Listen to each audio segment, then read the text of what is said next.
ನಮಸ್ತೆ ರೈತರೇ ಮತ್ತು ನಮಸ್ತೆ ಕೃಷಿ ಫ್ರೆಂಡ್ಸ್. ಇದು ಈ ಒಂದು ತೋಟದಲ್ಲಿ ಸುಮಾರು ಒಂದು 17 ಸಾಲಿದೆ.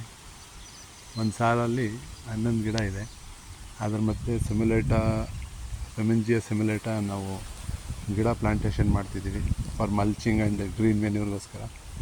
ಈ ಒಂದು ಪ್ಲಾಟಲ್ಲಿ ಸುಮಾರು 187 ಗಿಡ ಇದೆ. ಅದ್ರ ಮಧ್ಯೆ ಒಂದು ಸಾಲಲ್ಲಿ 30 ಗಿಡ ಅಂತಂದರೆ ಒಂದು ರೋ ಅಲ್ಲಿ ಬಂದು 60, 30 60 ಈ ಟೈಪಲ್ಲಿ ನಾವು ಮಾಡಿದಾಗ ಸುಮಾರು ಒಂದು 960 ಸಸಿ ನಮ್ಗೆ ಬೇಕಾಗುತ್ತೆ ಈ ಒಂದು ತೋಟದಲ್ಲಿ.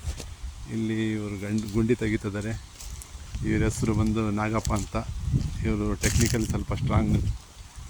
ಇವ್ರ ಹೆಸರು ಪ್ರಹ್ಲಾದ್ ಅಂತ. ಅವರು ಟೆಕ್ನಿಕಲ್ ಸ್ಟ್ರಾಂಗ್ ಇದ್ದಾರೆ. ಸಸಿ ನೆಡ್ತಿದ್ದಾರೆ ಈ ಟೈಪು. 1 ಅಡಿ ಆಳ ಗುಂಡಿಯಲ್ಲಿ ನಾವು ವರ್ಮಿ ಕಾಂಪೋಸ್ಟ್ ಸಾವಯವ ಗೊಬ್ಬರ ಕೊಟ್ಟು ಈ ಗುಂಡಿಗೆ ಇದು ಮಾಡ್ತಿದ್ದೀವಿ. ಮತ್ತು ಇದೆಲ್ಲ ಸಸಿ ಪ್ಲಾಂಟೇಷನ್ ಆಗಿದೆ ಆಲ್ರೆಡಿ. ಅದಕ್ಕೆ ಒಂದು ಡ್ರಿಪ್ ಕೊಟ್ಟಿದ್ದೀವಿ. ಇದಕ್ಕೆ ನೀರು ಜಾಸ್ತಿ ಬೇಕಾಗಿಲ್ಲ, ಒಂದು 4 ಡೇಸಿಗೆ ಒಂದ್ಸ ನೀರು ಕೊಟ್ಟರೆ ಸಾಕು. ಇದೊಂದು ದ್ವಿದಳ ಜನಕ್ಕೆ ಸೇರಿದ ಒಂದು ಪ್ಲ್ಯಾಂಟ್ ಆಗಿದೆ.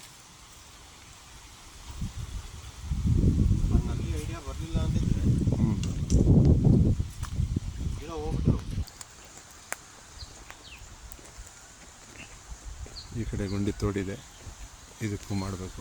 ಡ್ರಿಪ್ಪು ಮಾಡಿದ್ದೀವಿ. ನೀರು ಕಂಟ್ರೋಲ್ ಮಾಡೋಕ್ಕೋಸ್ಕರ ನಾವು ಇದಕ್ಕೆ ವಾಲ್ ಹಾಕಿದ್ದೀವಿ ಸಪ್ರೇಟಾಗಿ.